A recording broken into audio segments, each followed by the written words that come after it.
this lesson, we are going to help you define and articulate your USP, your unique selling proposition.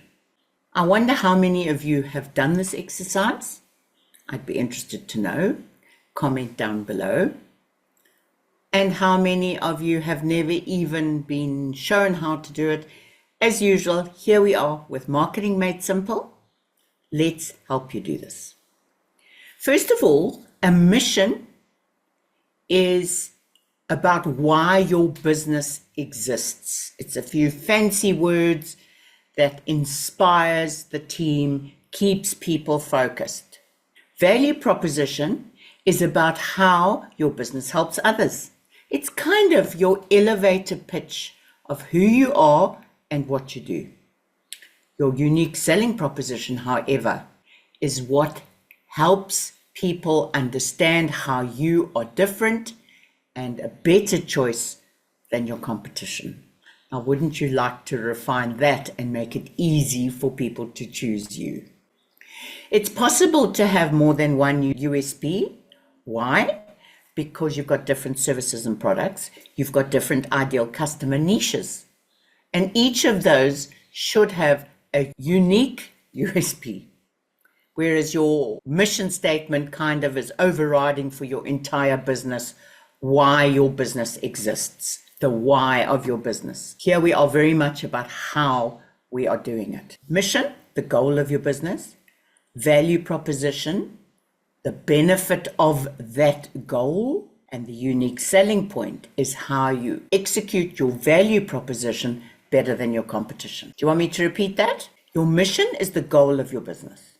Your value proposition is how that goal benefits customers, and those customers are obviously your target audience, who you know will like what you have to offer, be attracted to you and want what you have to offer, and of course are able to buy what you have to offer. Then the unique selling point is how you execute that benefit that you offer better than your competition. It's usually one sentence that you can use to display what sets you apart prominently on your website, on lead generation, sales pages, opt-in forms, other marketing material, presentations, sign off on emails, PS on your newsletters. There are many genius ways to help your USP stand out. It's entirely created to attract ideal customers, and communicated effectively helps them sign on the dotted line. Your unique selling proposition is what sets you apart. Look at the image below and consider the aspects of this image, and then I'm going to give you a worksheet to help you define your USP, what customers want. So that means you should have studied your ideal customer. You should know what they are struggling with, what they are searching for, what solutions they are evaluating and comparing you to, which then takes you to the competitors. How do the competitors serve them? What are their USPs? What are their offers and their solutions? How can you be different? And then what do you do well compared to the other options your ideal customer is evaluating, comparing you to? What do you do well that your ideal customers will appreciate? That is that sweet spot that is your USP. It is key to standing out in a competitive market. It helps customers choose you. We know there is such an overload of information out there. Don't you want to make it easy to make that choice? So here are a few steps to do that. Understand your audience's preferences and their needs. Know what makes you special. What do you do differently? And it's not just words, folks. You have to walk the talk. It has to be obvious when people look at you that you are being authentic and honest and making the statement with integrity. Show how your service solves their problem, addressing a specific pain point, showing you understand their struggle. Explain the benefits of what you offer. Remember, features tell, benefits sell. What is in it for them? What really matters to them? And then start practicing, refining this message so that you can integrate it into all your marketing material, be it in words, spoken, written, or visuals. It should be consistent across all forms of marketing communication. So the worksheet I have created for you, you can download below, print it.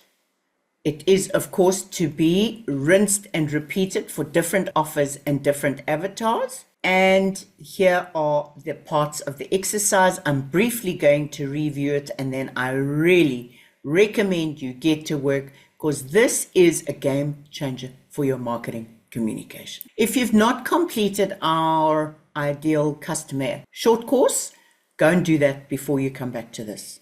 It'll make this job very easy. You want to name the niche. So is it a specific product targeted at a specific age group, at a specific need? We do not spray and pray. We talk specifically into a niche based on age, gender, occupation, life stage. When you go and do that ideal customer course, you'll understand why that is so important, because generations behave differently. People with commitments to certain things at life stages, like small children versus empty nesters, they all behave differently and will buy differently. Psychographics, what do they do? How do they buy? Why do they buy? You need to understand that to talk into that with your communication.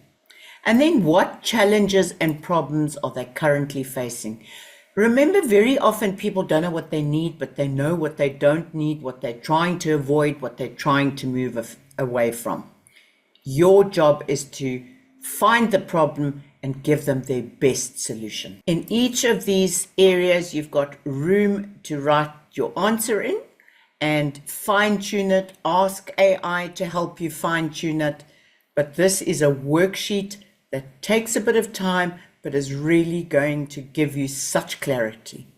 Visualize their pain point. You want to actually look at an image of your ideal customer, seeing what their problem looks like in their everyday life. And then, what unique value does your business offer to this customer? What are the things you do that you offer that makes you different, that offers real benefit, that your ideal customer values, not that you think is important, that they will recognize as important. And here, a very good thing to think about is the ripple effect, the consequence, the down the line. They solve this problem now, they're going to be healthier later. They're going to have less stress later. Not just save time, there are other long-term benefits of how your solution helps them. Connect visuals to the USP. Go and create a picture on Canva and paste it to this document, because then you can visualize it when you are writing it down. For example, now imagine the same professional, calm and organized, confidently managing their everyday with time to spare. Use analogies. Use storytelling to explain this. Something they relate to. Just like a reliable friend always has your back, time management helps keep you on track without adding to your stress. That's something people will understand because it makes simple sense.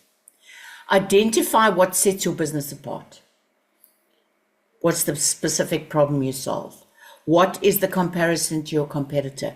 What are the unique features and benefits? And then here is the framework to articulate your USP, some tips to keep you on track, focus on benefits, be specific, keep it short. And then you will constantly revisit. So keep this worksheet handy so you can come back and visit this and work through the worksheet again. But right now, go and formulate your USP for all three of these applications and see how you do. Test it with ideal customers. Test it with prospects. See if people engage with your content. If they don't, revisit it. If they do, keep the conversation going. Good luck. Make this a winner.